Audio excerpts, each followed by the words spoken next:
Peace, peace, peace. What's going on, everybody? How y'all doing? I know I look a little bit rough. I literally just, been up for a little while, running around, rolled out of bed, and just immediately started moving because I got a lot going on. Tomorrow I am going to be doing my class.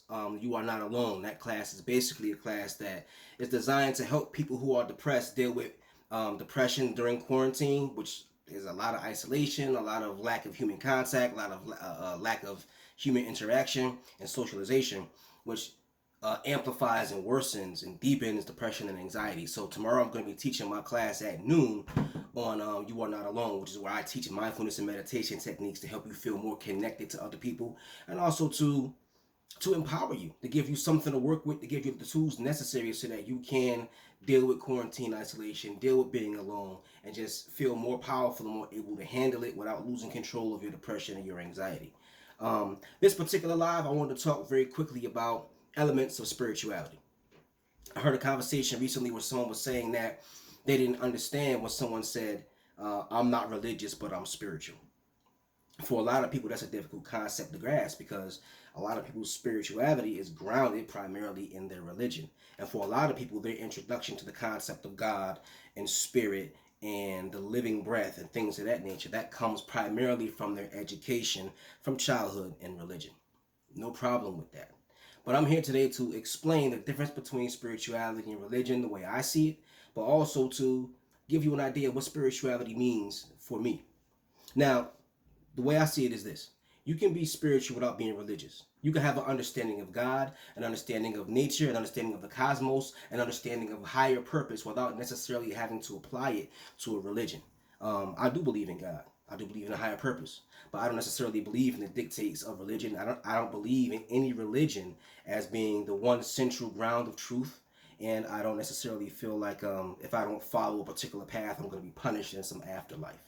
I believe that God is something that has to be experienced. So reading a text is kind of like being a doctor. You read a text as a doctor and it gives you an understanding of certain things, but until you experience doing surgery for yourself, until you experience putting yourself in a situation where you have to save someone's life or take a bullet out of somebody's leg or perform a surgery on somebody's spine, that's when you get a deeper understanding of what it really means. The text is just a preview to the experience.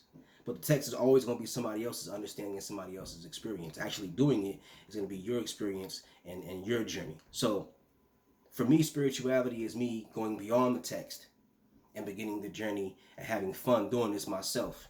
That's first of all. And second of all, I think with religion is an idea of what God demands of you. Thou shalt not kill, thou shalt not commit adultery, which is, I agree with those rules. Those are God's rules for you. Spirituality is more of a two-way street. I have a relationship with God.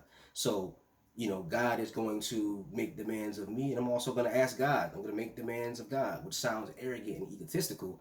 But if you understand that I believe God exists within all of us, God is omnipresent, meaning that God is everywhere, even within you. So if your God exists within you, you have every right to make those demands of yourself.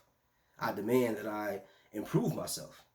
I demand that I present myself a certain way to the world. And I demand that I have a certain amount of accomplishments and achievements. But I'm not just demanding that of me, the superficial me, because Devin McCrory, who is my name, is a spatial temporal phenomena, meaning that I exist in a particular time, in a particular place. But the God within me exists outside of space and time. So there's an element of me that exists outside of space and time, and that element of greatness and power that exists within me, I'm going to say, listen, I want to be blessed by you. And I'm telling this to the God within myself, the universal God of the cosmos who exists within all of us. I'm tapping into that God force and that God energy so that I can be blessed. But I'm blessing, God is blessing me through me. God is activated within me. It's not a spooky thing where God is way up there. This is where I connect personally with God. God is here personally with me and for me. So I think that's the difference between religion and spirituality. The difference is the fact that in spirituality, it's a personal demand upon oneself to make the right steps to connect with a higher power. Whereas religion says the higher power is demanding things of you and controlling certain elements of your life, and you really must obey. Obedience is the only thing religion really asks of you, whereas spirituality is trying to find a deeper level of understanding without necessarily going through somebody else's lens, somebody else's cultural experiences, somebody else's perspective. I want to experience it myself. George Harrison from the Beatles, he said, well, if God is real, I want to see it. I want to see God. And that's why he started exploring Eastern philosophy, because and the Christian of faith that he was exploring, it says that once you meditate and reach a certain level of consciousness, Krishna will reveal himself to you. You'll be able to see Krishna. So your longing for a connection with God will be personalized. It won't just be, yeah, I know God is here, I feel God is here. It's like I'll experience God personally. So that's the difference between spirituality and religion. And I've, for a very long time, I've been spiritual. And this is not to insult anybody else's religion or to reject anybody else's religious concepts. This is just the understanding that the way I see things, I want a more personal connection to God. And in my experiences with religion, I didn't get that. I didn't get a more personal connection with the Supreme Being. I mainly, I felt like I went as far as the text could take me, whether it be Bible, Quran, Bhagavad Gita, whatever. I went as far as the text could take me. Now it's time to really internalize this God concept and really bring it to life within myself, which is a long process. It's a long process, and it's made even more difficult because we don't necessarily have the culture that we used to have, where if you wanted spiritual knowledge, you went to a master teacher, a guru, a swami, a Zangoma, a high priestess. We don't have that any longer. So when on my spiritual journey, unfortunately, you get a lot of individuals who are going on a spiritual journey and they go it alone and they try to find connections with other people. And they try to find spirituality through coming together in groups, and sometimes it works, sometimes it doesn't. But the journey must continue. Now, I believe that religion makes demands of us. I think the time has come for us to understand that spirituality has demands of its own. Individuals who are spiritual, they want things for their energy and for their effort and for their knowledge. So your spirituality is not just something that you practice in a temple or a mosque or a church or a synagogue. Your spirituality becomes something that is supposed to be brought into your life. Bring your spirituality into your life and actually have demands of it. What are you being spiritual for? Now, if you're being spiritual, like a lot of people go to church because they don't want to go to hell. They go to church, but they go to church because they want to feel better than people who don't. But I noticed when I was going to church in my younger days, there was a lot of individuals who were in church, but they were in church every Sunday, sometimes even 2-3 times a week, and wouldn't change. Individuals who engage in spirituality demand change of themselves, and they demand that the information they absorb is giving them the capacity, the tools, and the techniques to change. We want something from our spirituality. If I'm paying my time, my energy, and my attention into something, I demand that it gives me something in return. So my spirituality should bring me well-being. Now, in the past, that well-being was all inclusive, meaning that it brought you health, it brought you increased life, a life with less disease, a life of peace of mind, right? Because you were being taught directly by a guru. So if you went through some kind of mental trauma, your spirituality would put you in a position where your guru was kind of like your therapist. Nowadays, we don't have as many gurus around, or we don't have the time for any of that stuff. So a lot of us go to therapists, right? But that's a part of your spirituality. If you're spiritual, yeah, you should be getting therapy for the trauma that you went through, the pain that you went through, so you can heal, so you can live a deeper, more profound life. Nothing wrong with that. That's a part of my spirituality. Psychology is a part of my spirituality. Healing from trauma is a part of my spirituality, right? Spirituality should also bring you health.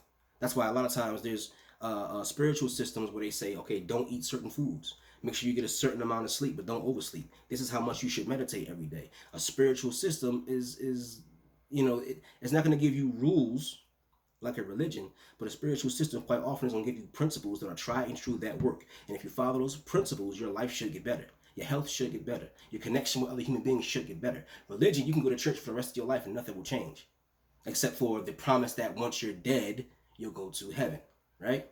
But while I'm alive, my spirituality should provide something for me. And for way too long, when I was young, I went to church. And there was a lot of people in the church who were miserable and unhappy and lonely and full of rage. And they treated people like crap. And they were going to church for 50 years. If after all that time, spirituality in the church wasn't able to institute some level of change, then it's not going to work. It's not going to work. I demand something of my spirituality. I demand my spirituality bring happiness into my life. I demand my spirituality deepen my relationships. I demand my spirituality help me to overcome my trauma. I demand my spirituality bring balance and stability into my life and abundance. If your spiritual system is really truly working, it should bring the best out of you, which should bring the best results in your personal life.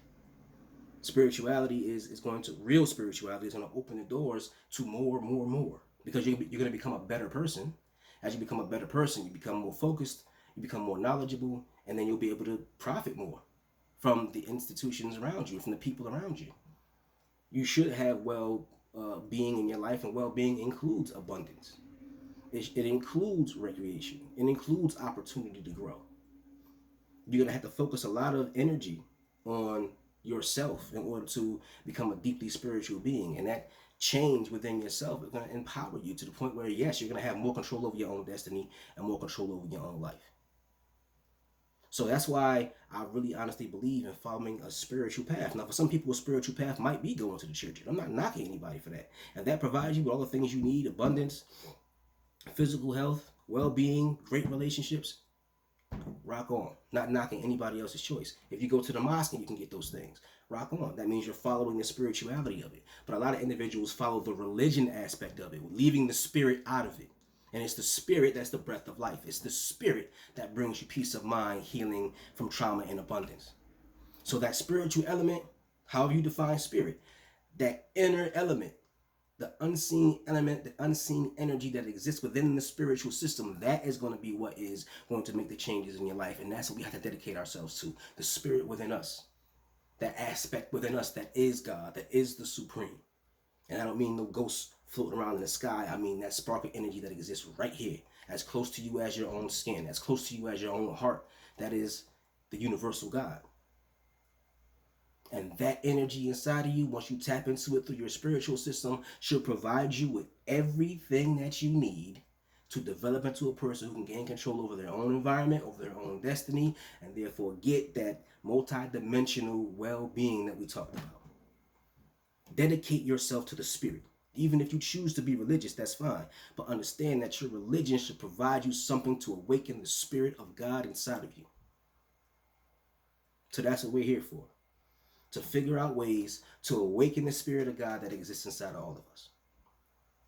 I'm for it. I'm for the exploration. I'm for putting in the work. And I'm absolutely positively for using the spiritual knowledge I've acquired over the years to not only awaken the God self within me, but to help you awaken the God self within you.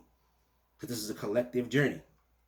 Despite the fact that a lot of people feel like it's something you do on your own, you need support. In many ways, you're going to need support. So I recommend that each and every single last one of us allow ourselves to become a part of a group. That's what I'm trying to do now. I'm trying to form a group of individuals who want to walk this path. Let's walk this path together. Let's excite the God self, the energy of God that exists within all of us. And let's take it to another level. We can reach out to the entire world. And I'm not saying it in a hokey, corny kind of a way. I'm saying it in a very real way. We can have an impact on our environment. If wicked individuals can have an impact on the environment and take control over resources and take control over land and build militaries, then why can't the righteous do the same thing? Why can't righteous people develop power and strength so that we can make a positive change in the world, but without violence? With peace. There's ways you can change people with peace as well. I mean, the day may come, we might have to defend ourselves. I'm not afraid of that either. However, I will say that reaching within yourself to tap into the God self means that just like the spirit of God moved over the surface of the deep and created reality, the spirit within you can move over the planet and create reality as well. But enough of us got to get together. And if enough of us do it, you'll be amazed at how we can change and warp reality for the better. So, yeah, let's do that. That sounds pretty good to me. Spirituality. Peace.